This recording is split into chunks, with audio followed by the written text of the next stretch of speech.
Welcome everyone to the APSIP Women in Focus Committee's first book review in 2021. We're quite excited to welcome you on a Saturday morning. Thank you for joining us.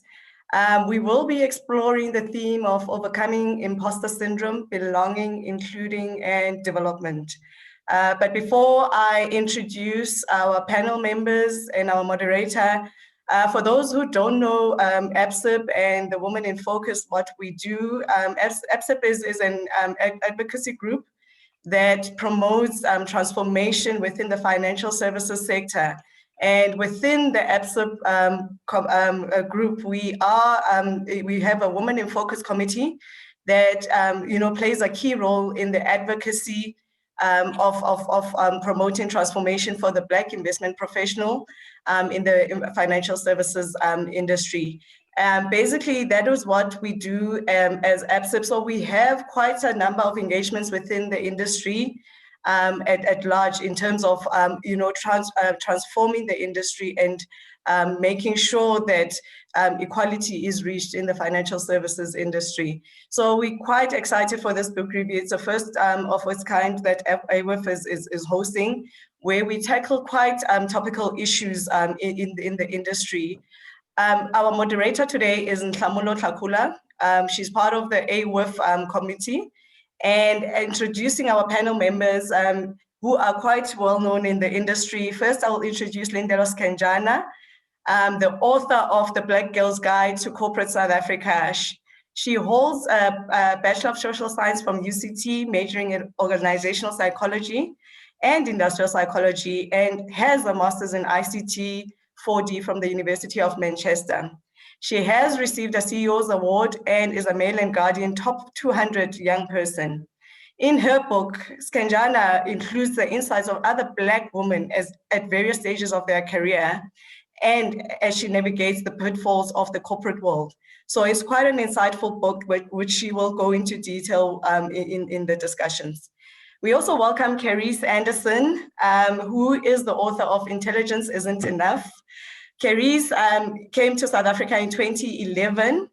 Carice holds an MBA from Harvard University and has worked with some of the top global companies as a professional development manager, specializing in leadership development programs for Black professionals.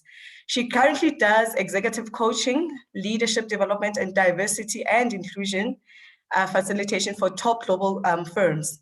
Carice is actually quite a diverse individual, and her experience across the field has been quite, well welcomed in the industry. Just in general, my name is Nomonde Zwane. I'm the co-deputy president of AWIF, and I will just be doing this. I've just wrapped up the welcome. Just some housekeeping rules for our listeners. If you've got questions, just post them on the Q&A chat box. And if you've also got comments, just post them on the comments chat box. And at this point, I will actually hand over to Ntlamulo, who will actually lead the discussions with the panel members. Thank you very much for all joining. Thank you so much, Nomonde, and welcome everyone. Thank you so much for joining us for today's panel discussion. I'm quite excited to get stuck into it. As Nomonde mentioned, my name is Ntlamulo Tlakula, and I form part of the APSIP Women in Focus subcommittee. And honestly, I couldn't be more excited about today's discussion. So get comfortable. We're going to get into some deep questions here on imposter syndrome. And as Nomonde mentioned, please don't forget to post all your questions in the Q&A section. And please make sure that you do follow our link, our handle at APSIP, Women in Focus, AWIF, that's on LinkedIn. And also be sure to follow our authors. So Carice Anderson is at Carice Anderson on both Facebook, Twitter, and Instagram. And Linderos Kenjana you'll find on at blackgirlguide_ZA. That's blackgirlguide_ZA on Facebook, Twitter, and Instagram as well. And please be sure, if you are sharing this on your social media platforms, to hashtag AWIF. Awesome. So ladies, without further ado, on the topic of imposter syndrome, I'm going to start by actually just asking you, first and foremost, can you both tell us a little bit about your books and what inspired you to write them? Maybe Carice, you could go first. Thanks, Lamula. Good morning, everyone. My book, I'll tell you what the framework is for my book. It is basically know yourself, know other people, know your environment, integrate the knowledge of those three to build a personal brand and a communication style that allows you to have maximum impact. And so that is the way that my book is organized, a chapter on self, a chapter on others, a chapter on environment, and then personal branding and communication. In terms of what, inspired me to write the book, I think my own journey was probably the first thing. I started working in the corporate space in 1998. I'm dating myself. But when I started my career, I was the first person in my family to work in business, to even major in business. So I had no network, no one around me that could really help me learn how to navigate that space. And then fast forward, when I started working at McKinsey in 2012, I saw that Black folks were still in the same spot I was in 1998. And I was trying to figure out why that is, because you all have the interwebs, which I really didn't have when I was coming out of undergrad. So I thought, well, you guys have all these resources. Of course, they'll be much savvier than I was. But what I realized is, sometimes we don't know what we don't know. So that is the whole reason that I wrote the book, is to try to do a brain dump of everything I wish somebody had told me when I was 22. And I'll also add that, I interviewed 30 successful Black leaders from the diaspora, people who've been born and raised in Africa, educated in America, vice versa. So I'm also including their perspectives and their advice in the book as well. So it's not just what I think, but it's what they think. And these are people who are in all sorts of different industries as well: consulting, private equity, healthcare, beauty, nonprofit. So I share a lot of their wisdom as well, in addition to my own. Oh, sorry, can I just add one other thing too? I will say too, I think, the three things I really wanted people to get out of my book too was a sense of empowerment, because there's a lot out here that's telling us what we can't do, and there's so many stats that are discouraging us and disempowering us and telling us what we don't have control over, what we don't have influence over. And so my book is totally about what you can control and what you can influence. And it's also about, trying to expose you all to those 30 Black leaders that I know. I happen to run in a very influential circle. And so I was like, well, why should I only have the benefit of hearing from these people? So I'm sharing what they've shared. And I would say just that third part is just trying to get us to really examine some of the advice that we've gotten, some of the way that we've been socialized, our culture, because on some levels, those elements are not necessarily always helpful to us in our careers. And so that was the other kind of aim. So I always say it's the 3 E's: it's empowerment, it's exposure, and it's examination, in terms of what I'm hoping people will get out of the book. Thank you so much. I actually am glad that you touched on those 3 topics, because I think in many ways it's closely linked to our feelings of imposter syndrome and how we can overcome it. So I'm glad that you brought that up. And Linda, can you tell us a little bit about what inspired you to write a Black Girl's Guide? Sure. Thank you so much, Tlamulo, and good morning to everyone that's joined the call today.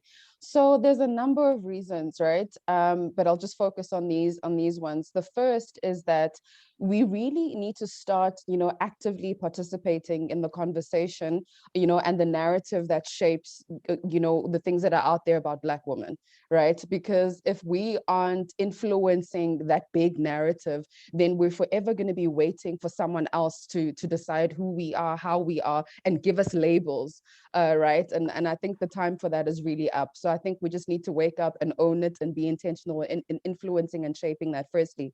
But secondly, a decade in, unlike Carice, only a decade in the game, there were certain themes. Speaking to colleagues that were either younger than me, people that are my peers, people that are older than me, some in the form of mentors and sponsors, there were themes that were sticking, which is the format in the chapters, which the the book takes in.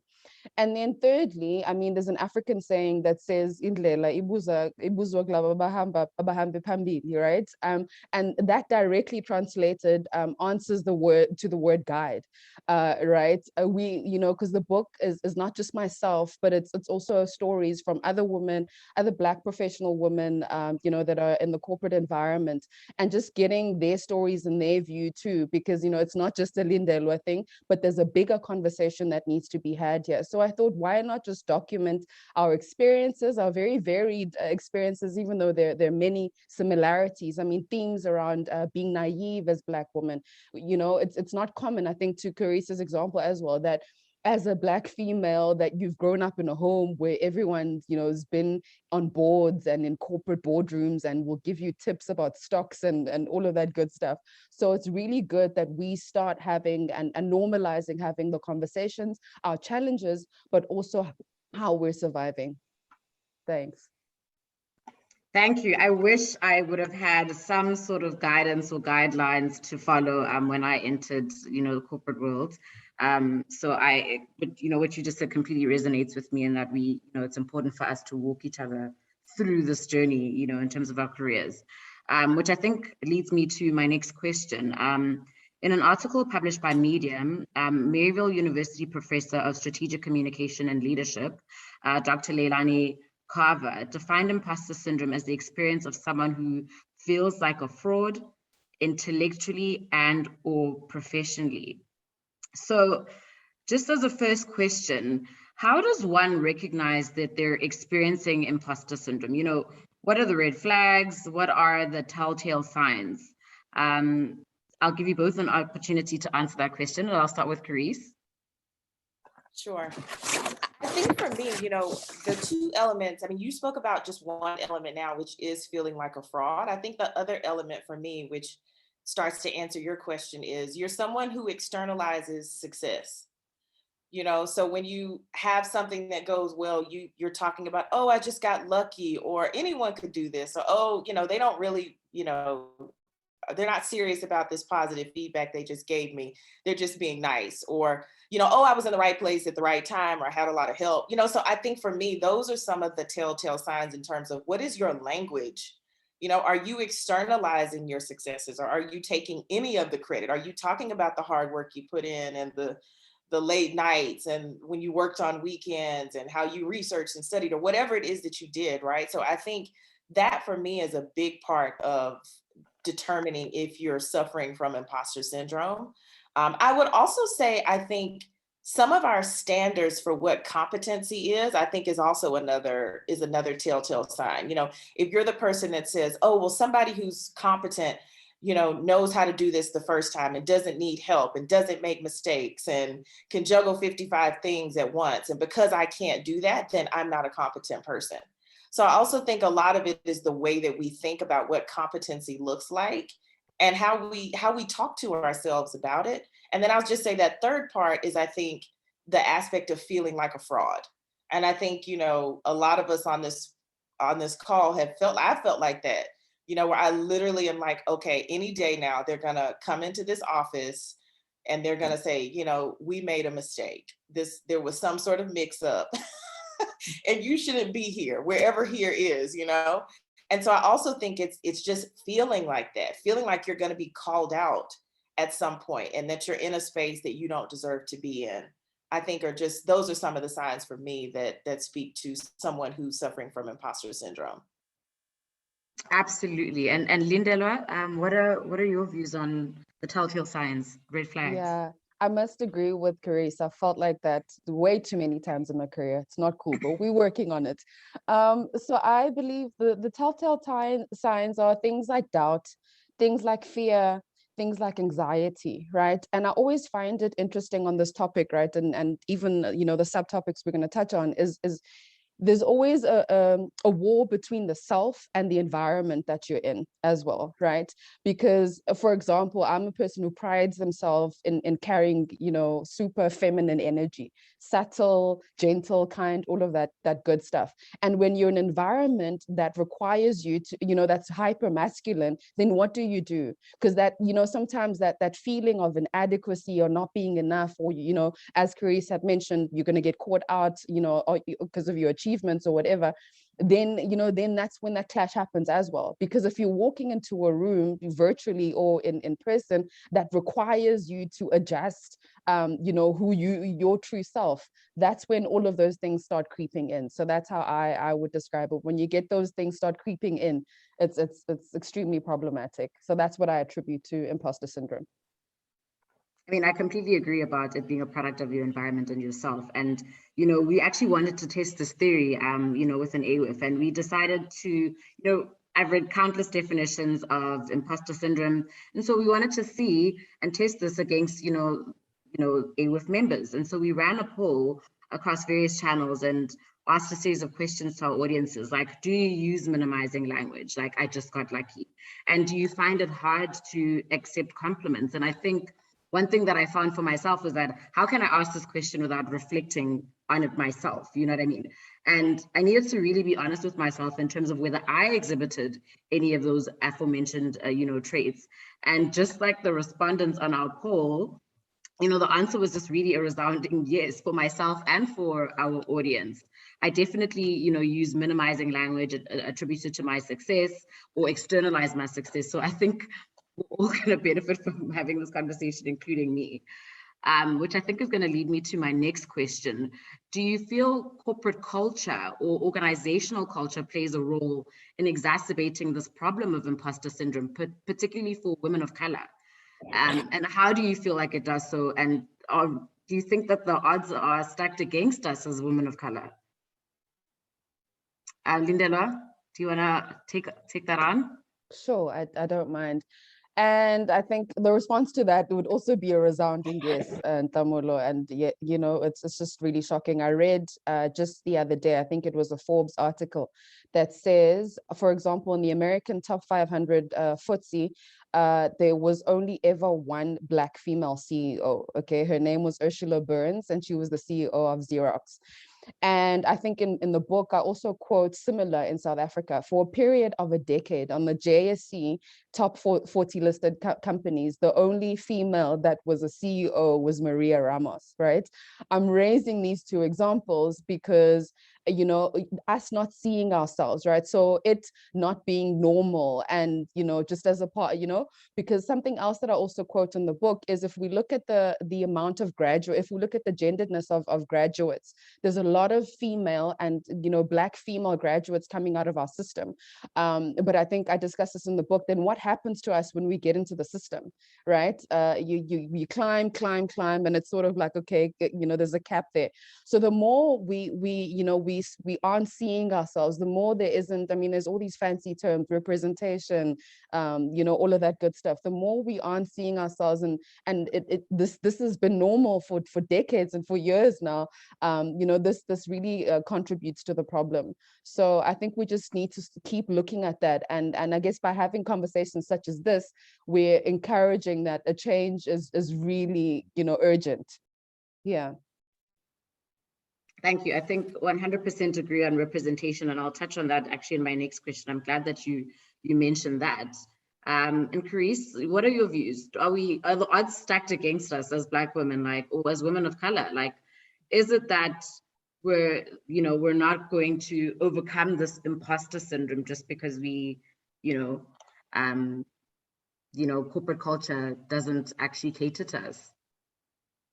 You know, so for me, I think the answer is kind of 50-50.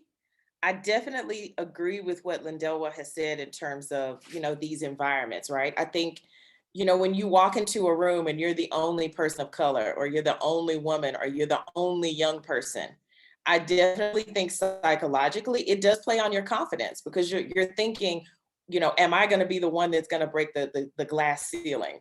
You know, am I really going to be the trailblazer? But I also think, you know, imposter syndrome also can can be linked to some of our straight up personality traits.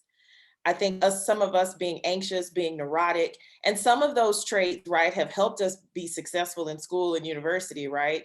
But some of those traits, I think, also can feed into imposter syndrome. I also think the way that we've grown up, I think a lot of us grew up in households where there were very high standards. There was a lot of perfectionism. You may have been told, your grades are never good enough. Maybe you had a sibling that stole the spotlight too. So we've had some other things too that I think fed into some of our anxiety and some of our insecurity. And I also think this is kind of part of the 50-50 part too. So that those first two parts that's what we kind of come with before we even step into some of these spaces. But I also think institutionalized discrimination is another part of it. We don't see ourselves in media and television shows and movies being the CEO, being that boss, that entrepreneur, right? We see a lot of negative images. And I think that also plays into us, feeling inferior. And so some of those things I think that we come with, but then this corporate environment doesn't help because there's definitely not enough representation, because I look at it from a demographic standpoint, right? What is South Africa, 85, 90% Black? Then that means the CEOs of South Africa should be 85 to 90% Black, but we all know that that's not the case. And how does that play on our own psyche? And how does that play on what other people believe that we're capable of? Because those beliefs that people have, that's almost like that ingoing hypothesis, right? It's like, this is not the face of success in corporate South Africa, corporate America.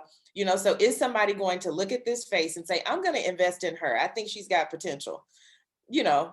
Sometimes not, because of the way that we look and because of the historical context, right? So I think it also not only impacts how we feel about ourselves, but also how other people feel about us too. Absolutely. And to touch on points that you both raised, Emily here says that Stanford University actually said we're more likely to experience imposter syndrome if we don't see many people who look like us or share our background or who are clearly succeeding in their fields. And Linda, I think you kind of answered this question to a degree, but do you feel like a lack of female representation on board levels or leadership levels from a South African perspective in our organization contributes to our ability as younger Black women, or rather our inability to feel a sense of belonging in leadership structures?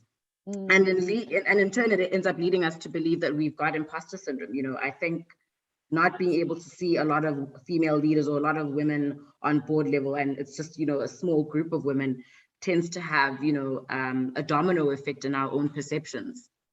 100%. And I love what Carice alluded to around this issue of lack of representation isn't only an us thing, but it also influences how everyone else, so all other races and genders, then view this race and gender that's misrepresented or not represented at all in these spaces, Ntlamulo. And it really is problematic, right? Because I think in the corporate South Africa arena as well, the times where we have seen women of color, occupying seats, on these tables, their duration or their tenure tends to be a lot shorter. And I personally would love to hear those stories. I personally would love to get those guides. I think those conversations need to be had, but it is extremely problematic. I joke in my book, I use an example of how, growing up as a little Black girl in South Africa, there's a thing that's common in my generation where people used to, or little Black girls put jerseys on their heads, imagining they have long, silky, straight hair as though they were white. Why is that? It's because of the dominant narrative that happens outside of home, right? We go to schools, we step into the world, and the world keeps reminding and telling us what we need to be, which is, always contrary to who we were born being. So this issue of representation is a really important one, because the less we, how can you aspire to be what you can't see, right? It's really problematic, and it needs to change. So 100%. So I'm gonna, unless Carice, do you want to give us some input there on what your views are, maybe? Okay, so following that topic of belonging and not feeling a sense of belonging, which appears to clearly be a driver imposter syndrome. I think we can agree on that. You know, I'm going to put all my cards on the table here. And I think it's important for us to be as vulnerable and as open as possible in terms of our experiences. When, I personally started my career at a bank, I'm not going to mention which, and it was predominantly white male, as most banks are. And the majority of the back office staff was actually Black, while the front office staff, which I'm sure is something that occurs often, was white. And I obviously had aspirations to get into the front office. And the only way that I thought I could was by making a conscious decision to spend more time with my white counterparts. You know what I mean? And maybe on a subconscious level, I was sort of like dissociating myself from hanging out with my Black colleagues because I felt like I wouldn't get noticed by leadership if I did, which is fundamentally, problematic. And I think, is a reflection of a part of the imposter syndrome that we experience. So I just want to ask you then my next question. We often find people assimilate to workplace culture in order to feel a sense of belonging. Do we feel like it's problematic or inhibiting? I know that you kind of touch on it in your book, Carice. So I know in my perspective, it seemed like it was inhibiting. Obviously, I did end up getting into the front office, but I think the thinking and the approach is probably not the right thing. So is assimilating to workplace culture a problem? What are your views? I mean, I've heard people use this word acculturate, as opposed to assimilate, because I do think, assimilation has a bit of a negative connotation. But the way I look at it, or that I talk about it in my book, is, I talk about this concept, the continuum of authenticity, so you have to figure out on a scale of 1 to 10, where do I want to play on this scale? I don't feel like authenticity is one thing. I feel like we're flexible enough to be able to play on a spectrum. And we have to figure out, what is my boundary on that spectrum? So let's say, for example, your most authentic self is you at 10, but you say to yourself, okay, I'm willing to go to a level 6, but let's say your company is asking you to go to a level 4. You have to decide, am I willing to go to that level 4? And what is the cost to me personally? Or even asking yourself, how did I come up with the idea that I can only go to a 6? Is that just me being stubborn? Is that me saying that I don't want to step outside of my comfort zone? Because I do think there's a difference between boundaries and comfort zone. I think for me personally, I've spoken about this, like one of my hard and fast boundaries is my natural hair. I'm not straightening my hair. So if I were to work in an organization that says, Carice, you need to relax your hair if you want to be successful here, I would be saying to myself, this is not the place for me. Now, am I going to quit tomorrow? No, because we have bills, right? But I'm going to start creating an exit strategy and saying, this is not the place for me. But like I said, I think we also have to ask ourselves, are the things that we're being asked to do, are they violating our boundaries, or are they just something that's outside of our comfort zone? Because I'll tell us all this for free, right? There is no opportunity for growth in your comfort zone. None. All of the growth exists outside of the comfort zone. It's just a matter of how far do you want to go. And everybody has their different limits. Like Lindelwa might be willing to go to a level 2 on her scale, but I'm only willing to go to a 5. And I'm not gonna dog her out because she's willing to go to a 2 and I'm only willing to go to a 5. Everybody's different. And I think this is, so we all have to figure out what's important to us. Why am I in this organization? What am I trying to get out of it?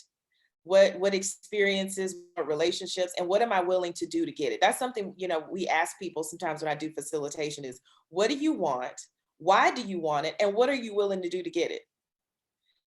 And so I think we also have to ask ourselves some hard questions to make sure that we're just not saying that something is a boundary when it's really just outside of our comfort zone. And I think when it comes to, acculturating, I think we have to ask ourselves those similar questions.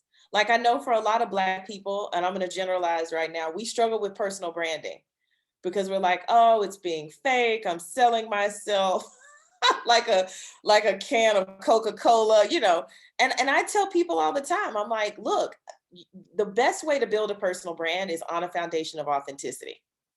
You are not going to be able to build a real, long-lasting, sustainable brand if you're being fake. So figure out where you are on that authenticity spectrum. and for me, it's also about figuring out what's the audience, what's the context, what's the message. And that's how I decide where I play on that authenticity spectrum. Because at the end of the day, authenticity for me personally, for just authenticity's sake, without being effective, having no impact, that doesn't work for me. So I'm willing to maybe adjust myself, and we do it all the time. I don't know why we get so up in arms about doing it at work.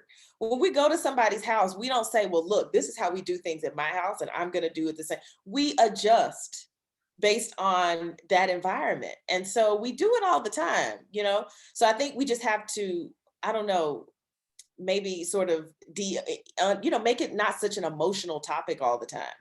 And realize like, look, this is my why, and I'm going to do what I need to do outside of violating my boundaries in order to get what I came to get out of this place. Because please believe that place is going to get a pound of flesh out of you. So you might want to make sure you get what you came to get out of that place too. Okay, I'll stop there because I could go on this topic. I mean, I like the fact that you made that point about, no opportunity for growth. There's no opportunity for growth in your comfort zone. I think we often get fixated and stuck and trapped in wanting to feel comfortable, and then struggle to then move across that, spectrum of authenticity, like you mentioned, and feel like, we're sellouts and all of these names that we end up calling ourselves. So maybe it's about honestly also giving ourselves a little bit of grace in our career journeys. And Linda, do you have any views there? I do, and I do get emotional about this topic, Carice. And that's okay. That's okay. And this is why I think firstly, what we must always remember, right, is the partnership we enter into with organizations is a contractual one, right? So it's the what. We must never forget that, right?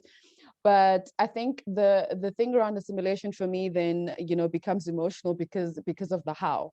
Because it touches me in my studio because, as people of color, but as women of color, as more specifically, we've always been at the back end of any privilege system for years, right? So in South Africa, for instance, we were the last people to be recognized by the law as having rights to participate, in a democratic South Africa. And if you read any development research and papers, right, so we're always less privileged when it comes, politically, economically, and socially, right? So again, that thing around representation or even benefiting. So I just feel like we're always on the back end, and can I not be anything other than myself any longer? Because it's exhausting, it's tiring. And I think there's a chapter in the book where one of the ladies I interviewed speaks about how she had to start amputating bits of herself. Now, when you think visually, and literally around the concept of having to amputate, bits of yourself, and I guess, more philosophical speakers will call it dimming your light. When you have to walk into spaces and environments and you have to keep switching off bits and parts of yourself, that's not cool. So maybe if you're a loud laugher and no, we don't do that here. You need to. This is how we do it. We only speak about cigars and rugby here or whatever. It becomes problematic, so this thing around assimilation becomes very emotional because I think we're tired. We're tired, but everyone else needs to make an effort to, to get to assimilate to how what other people's norms are. So that's my view there. I feel like this is going to cause, it's a topic of debate here, because Linda is on one spectrum of, amputating your arm to fit into an organization, which is such a, powerful imagery to trying to assimilate to workplace culture. Whereas Carice is on the more, neutral perspective where you make a decision in terms of what your boundaries are to the degree to which you are prepared to assimilate or acculturate, is a word that I just learned actually from Carice. Do you have a response to Linda and Carice? Yeah, no, and look, I think at the end of the day, we're saying the same thing. I really do. I don't think we're necessarily disagreeing. I just think for me, everybody has to make a decision about what's too far for them. Like this lady that Lindell was just talked about, it sounds like, the advice that she was getting was about toning herself down. What I found oftentimes is it is about us sometimes doing things that are not natural to us. And are we willing to do some of those things, right? So I think those are two different things for somebody to be telling you to dim your light and be less of who you are versus there might be some extra things that you need to do to be taken seriously or to advance in your career. But it's all about, like, kind of like what you just said, is figuring out what's your limit, because everybody has different limits. I mean, I'll talk about just real quickly myself. You know, the first time I heard the term personal branding, I thought, this is complete rubbish. It's all about trying to fit into a box, and I'm not doing it because I'm a very authentic, values-driven person.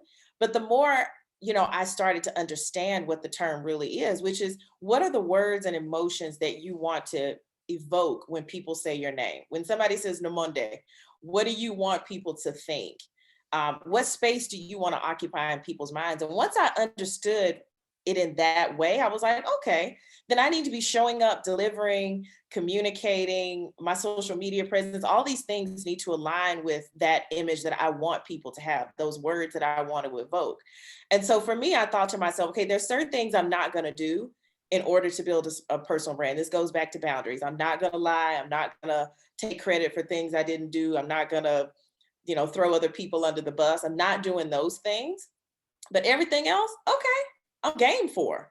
It's not natural to me. It's not my personal preference, but I was willing to step outside of that comfort zone and do some things that I wouldn't normally do in order to build that personal brand. Like, for example, when I left McKinsey, a friend of mine told me, she's like, so, you know, you're leaving the firm. What are you going to do? I said, what do you mean what I'm going to do? I turned in my letter. I'm leaving in like 6 weeks. She's like, no, I think you should put together a presentation that outlines all the impact that you've had running this leadership program. I was like, okay, that's not something I would have normally thought to do. And it was, you know, it was a little bit out of my comfort zone, but I did it. And I sent it to the office leadership and everyone responded and was like, wow, this is amazing, you know? And so that's just an example of, I think, something that I did outside of the comfort zone, but that I think helped build my brand, even as I was walking out the door. And so that's the kind of things that I want us to think about sometimes, is how we are defining certain terms in our minds. What is it? You know, because I hear a lot of young people say, well, you know, either I'm 100% fake or I'm 100% real. I'm like, well, you know, I don't think it's necessarily one or the other. I think there's a spectrum, and we can figure out where we want to play on that spectrum and what our limits are, depending on what our level of comfort is or what's important to us. And I think that we just need to put that level of thought into it, besides just kind of just automatically saying, I'm not doing X, Y, Z, B, A, B, C, D. Like, I think we just need to think about it and make sure we have the right understanding of what some of these words mean before we say what we're not or are willing to do. Thank you. Actually, really quite interesting when you said that you left McKinsey and you put together an impact report. I think that's a brilliant, brilliant thing to do, that I think we often never think about in terms of, you know, developing our personal brand. So I really like that idea. Ladies, I just want to confirm that I do see your questions, Clancina and Majema. We'll get to that in the last 15 minutes of our panel discussion. And just further on, you know, discussing, you know, how we're showing up authentically and how much we assimilate or acculturate to workplace culture. I was having a conversation with December, one of our subcommittee members, and, you know, one of the conversations that came up was really around, her views are that real change needs to come from the top down. So how can Black females navigate through, one, a space where change is not initiated by top structures of an organization, and two, where there are actually no strategic goals towards belonging, inclusion, and development? You know, none of those strategic goals have been formulated or shared with the organization. So Linda, I'm gonna hand over to you first, and then get your views, and then over to Carice.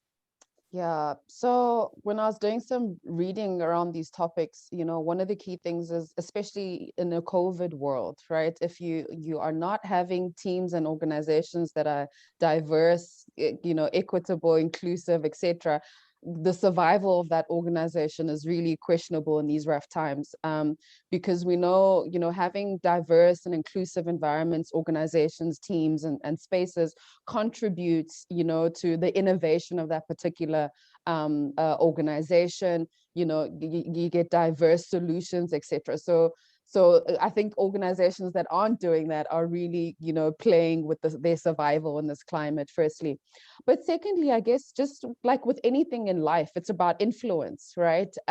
Similar to the issues we're seeing with gender-based violence, it's not for women a solution that needs to be crafted. You have to influence. So what I do, for example, in my life, is I intentionally have these, you know, uncomfortable conversations with my male counterparts, with male friends, with people of different races, right? But it's in your approach as well, right? So not in an aggressive way, but just in your own way. But my approach is a very subtle, sure, what do you think about whatever happened? Or, you know, I went through this in this meeting the other day. What's your take on that? So it's bringing people into the fold, because this thing of talking, you know, talking up or talking down it's not an either or, I personally believe, but it needs to be inclusive. I mean, it is better and ideal for these solutions to start coming, you know, from the top, but nothing stops you from you know, pinpointing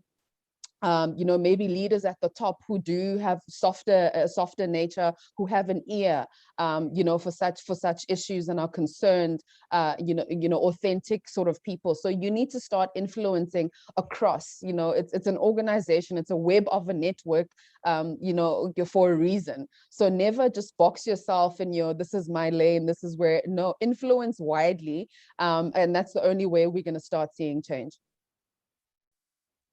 I agree with you. I do think that at times people feel like having those discussions with leadership could be career limiting. You know what I mean? People often feel afraid to have those conversations just because they believe that it could potentially have, you know, an impact on their success. But I 100% agree with you. And Carice? I'm so torn on this topic. I see a comment from Machima in the chat. And, you know, on one hand, I do agree, right? I do think it needs to be top down, because there's a lot of companies out here giving lip service to D&I, or DI and B, if the B is for belonging. So, I mean, I think on some levels, it does need to be, you know, for there to be real systemic change, not just on an individual level, it does need to be top down. Like they need to be saying that this is a priority. And it needs to be, you know, penetrating how people hire, how people develop, how people are evaluated and promoted. But I do think, you know, this kind of one-on-one approach that Lindell was also talking about, I think it also works too. I just don't know if it works like at a systemic level. You know what I mean? But I do see, you know, I see, you know, Black women in America and here in South Africa that have been able to ascend and are very successful and are, you know, leading different parts of businesses, you know, but it's more on a one-to-one aspect, right? It's not a systemic change, right? Or a systemic effort. I think if we want to see real change, it has to be at a systemic level. But I mean, you know, I heard someone say the other day, you know, there are certain people that have power and they want to keep it, you know? So I also think, you know, as Lindell was saying, in terms of, you know, companies that don't innovate, that aren't becoming more inclusive, are going to, you know, put themselves in jeopardy. I just think, you know, it's that saying that until the pain of staying the same is worse than the pain of change, people are going to keep doing what they're doing. And so I think it's still going to take us a while to get there, but I think we have to keep pushing. We have to keep challenging. And sometimes, you know, if you find yourself in an organization that is putting up roadblocks and you are being overlooked in spite of the impact that you've had, and you feel like you've tried to build right relationships with the right people and still not working, then I think you have to think about leaving, you know, because it's just going to be really hard for you to do it by yourself if you don't have the people in power, the people in leadership, the people who are influential, supporting and sponsoring you. So sometimes we might have to make some hard calls as well. So true. I experienced an organization that really was not, that I worked for, a previous employer, that was really not intentional. It was a tick box exercise of saying that they were, you know, pro-transformation and the like, but nothing in their culture, organizational culture, or their promotion structures really gave us a sense that they were. And what you found is that they've had more often than not, most of the Black people end up leaving, you know, and I think that is a testament to, you know, a lack of being intentional about, you know, having a diversity included into your, in your work culture.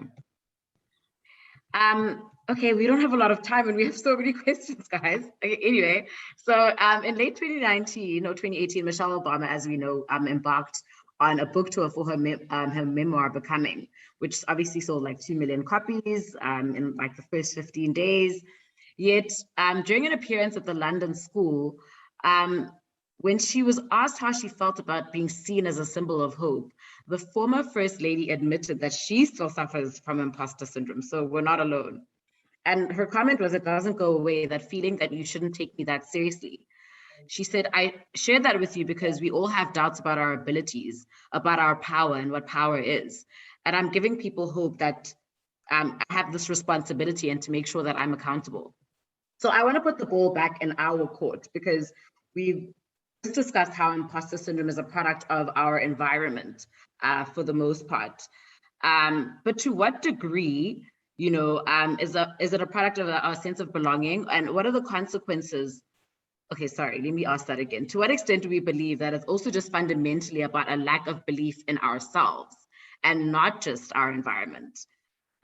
Just from an individual perspective, and what tools can we use to try to overcome it, knowing that to a degree our environment isn't, we have no control over our environment, but we do have control over ourselves. I'm gonna hand over to you, Therese. Sorry about that. No, it's fine. I mean, I think there's a couple things, right? So, you know, I think let's be honest, right? We have a lot working against us. I never want to deny that. We have a lot working against us. But I think what, you know, one of the things I speak about when I do leadership development facilitation is, you know, we have to try really hard not to focus on those things that we can't control and can't influence, because it is so disempowering and it's so demotivating for us, you know, to think about all the things that we don't have control over. But I think, you know, a couple things that we can start to think about is, you know, what is our self-talk? How do we talk to ourselves? You know, if I were to record each of you in terms of what is your internal dialogue every day, what would I be hearing? You know, so we have complete control over what we say to ourselves.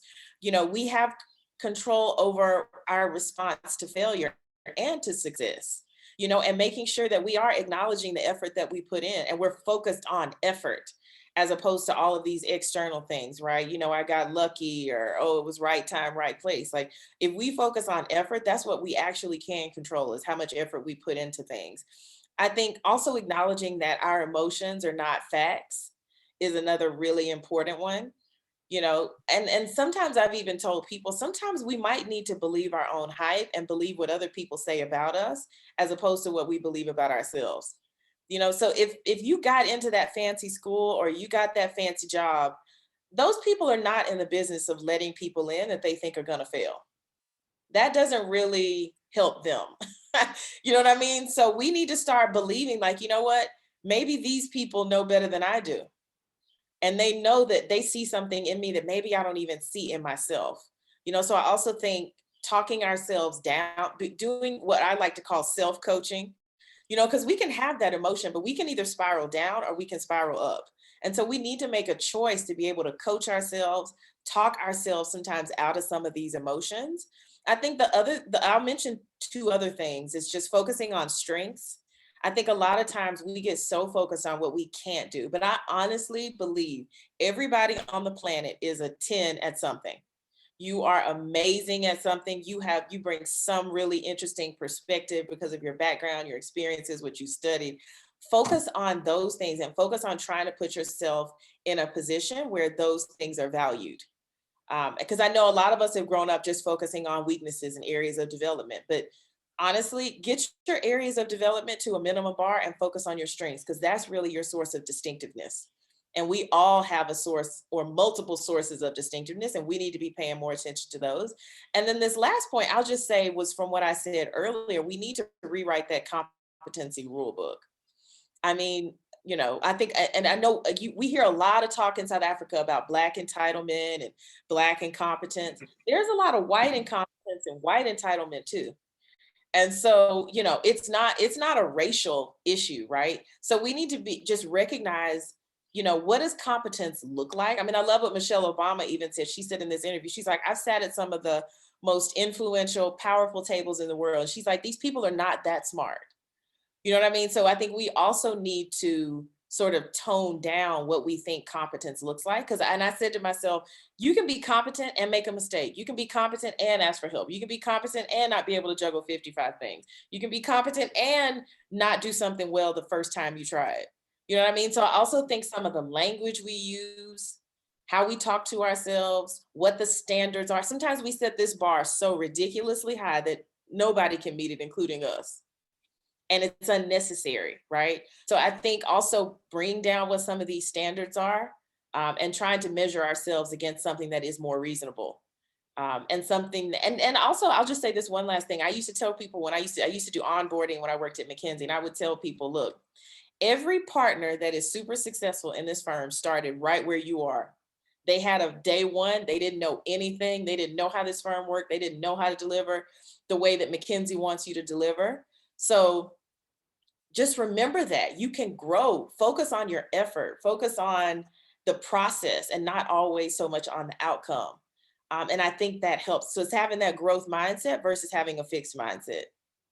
You know what I mean? So focusing on the development, the process, the progress is about progress, not perfection.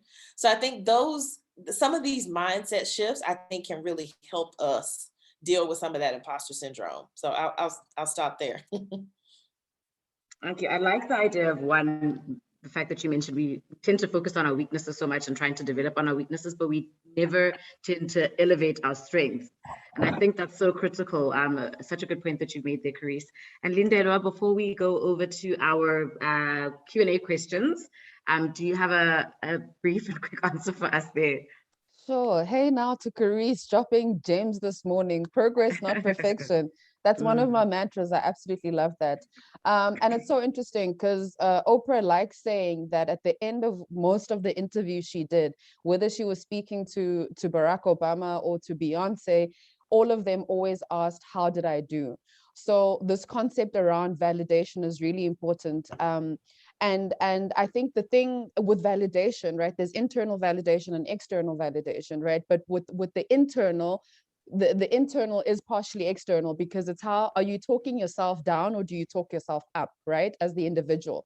But we also step into the world, right? We step into organizations and our communities as well. Are they talking us down, down to us, or are they talking us up? What is that big narrative around you being a woman, around you being a wife, around you being a mother, around you? What's that conversation that's happening there, right? And then there's also intergenerational stuff, right? Because I mean, from our caregivers, from our parents, what has been the stuff that builds or breaks your confidence? Have you come from an environment that empowers you, that encourages you? And if you haven't, how are you doing that for yourself? So there is a lot of responsibility around, that first core one. Do you talk yourself up or do you talk yourself down? And then your responsibility is as you move in the world, right? Are you in spaces that are so that onus is really on you as the individual. But some of the solutions I think that work in Tlamulo, firstly, is recording. Record all your, similar to what Carice was saying, all your accomplishments, all right? Or if and when you get compliments from people, either in your professional environment or personally, jot them down. It's okay. Have your little journal or put it in the notes section of your phone. And when you feel down, just go back and be like, this is who I am. This essentially is who I am. Is around recording, firstly. Secondly, I would say learning, just continued learning. And it doesn't have to be in the formal environment. I don't mean classroom learning. You can watch TED Talks. You can read Carice's book or my book. You can have conversations, with people that are in different industries as you. I'm so curious. I always love learning things that I don't know because I find it challenging. And then, you conquer that and you want to learn the next thing. So never stop that learning as well, regardless of where you are. And thirdly, and really importantly, in my personal journey, is having a support system. you know, you really need to have that personal board of confidants, people that you trust, people who, when you are going off course, who will tell you, no, but you know, that wasn't great, that wasn't a good move, you know, or you can do better there, etc. Because, you know, aligned to being talked up, it doesn't mean you're always right?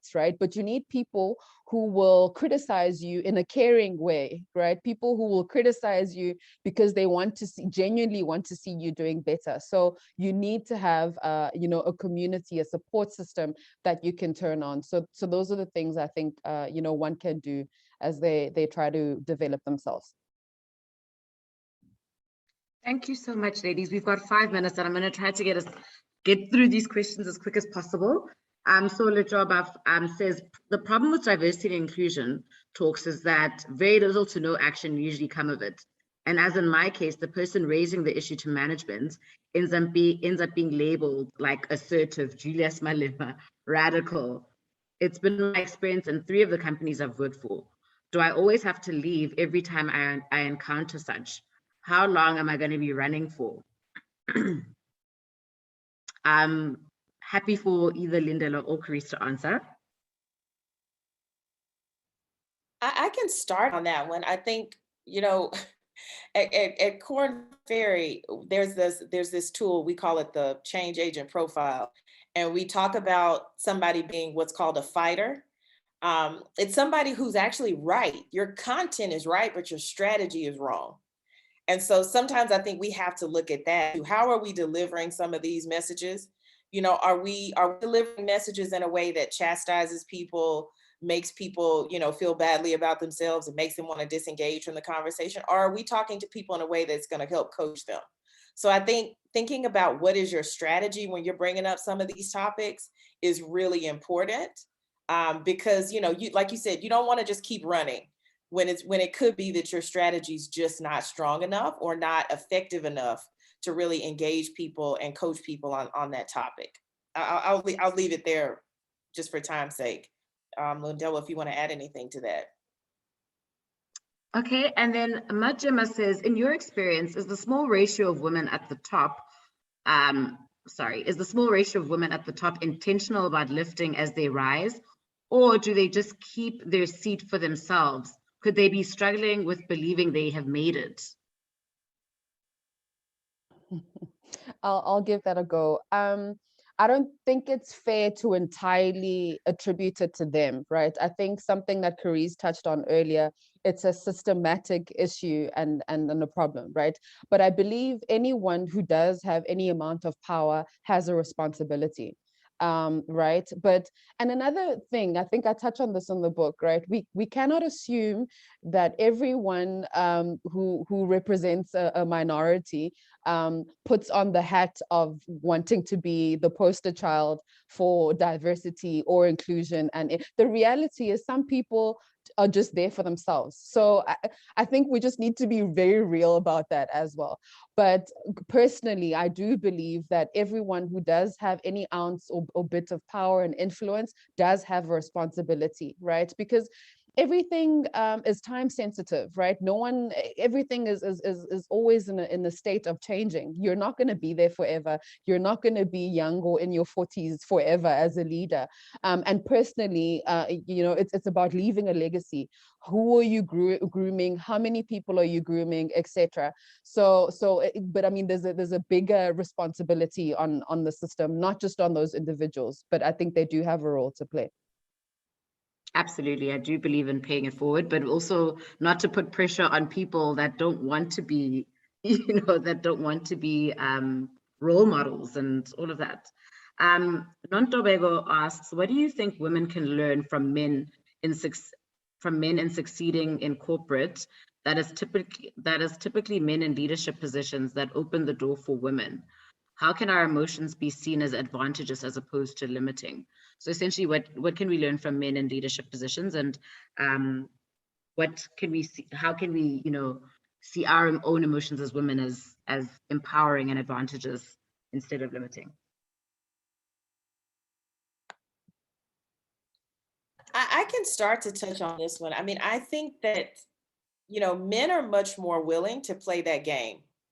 and do what needs to be done. I think sometimes we might overthink things. But I also think, you know, we have a challenge in that we have to be seen as warm and competent. So we also have that challenge. So we've got to be able to strike the right balance. I mean, Harvard did a study on this years ago, you know, basically saying that, you know, women need to be seen as both. Men can just be competent. They don't have to be seen as warm. So, I mean, we do have an additional challenge, but I also think, you know, having emotions, we also need to think about how do we express those emotions. But I think the fact that, you know, maybe we do have, let's say in general, maybe women do have higher EQ, right? This is a huge generalization, but I think we can use that to solve problems. We can bring in that people element. We can bring in that relational aspect. So I think we need to be seeing that perspective that we bring as a strength and not some sort of issue or challenge that needs to be overcome. But I think kind of going back to what I was saying earlier, about the person kind of addressing D&I issues, we got to be strategic about how we do these things. You know what I mean? And we have to really work on those influencing skills. We got to work on our relational skills as well, and figuring out how do we influence different types of people, because everybody's not influenced by the same thing. So I think the more we can build relationships with people that we're trying to influence, I think we can be more effective in terms of, you know, bringing our strengths and our perspectives to the table. So that we can add that value in a really unique way that only we can. Thank you. Ladies, this has been such a fruitful discussion, and I'm hoping that you will take the time to answer some of the questions that we haven't had the chance to in the chat. You can just type the answer to any of our respondents there. And I'm just going to hand over to Nomonde to close out first. Thank you very much, ladies. This was so insightful. I feel like we needed 2 hours for this engagement. Even our listeners are even saying, you know, we need a follow-up just to deal with the Q&As.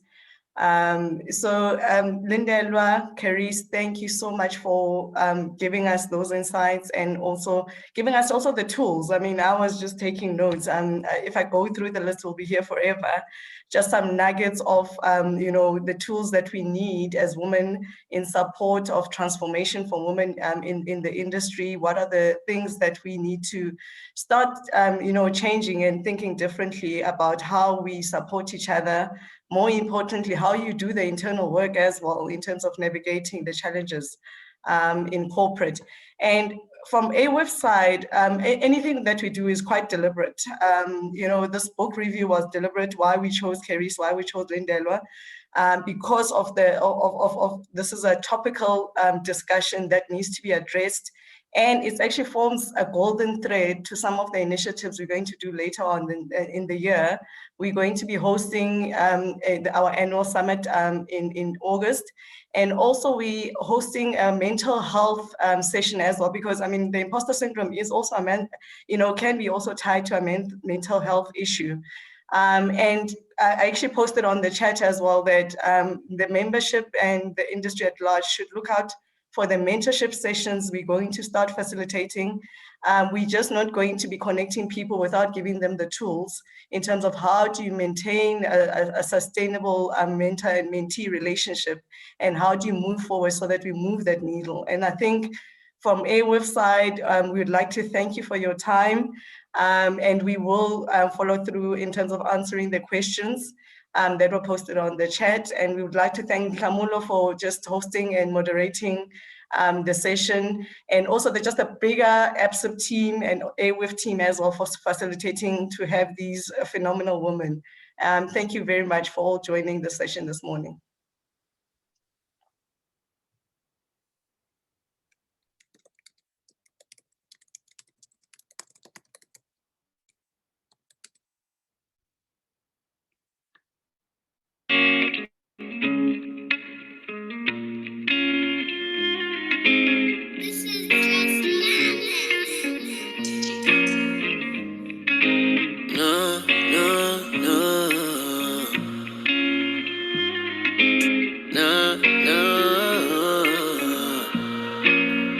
Kandi tuteka pweti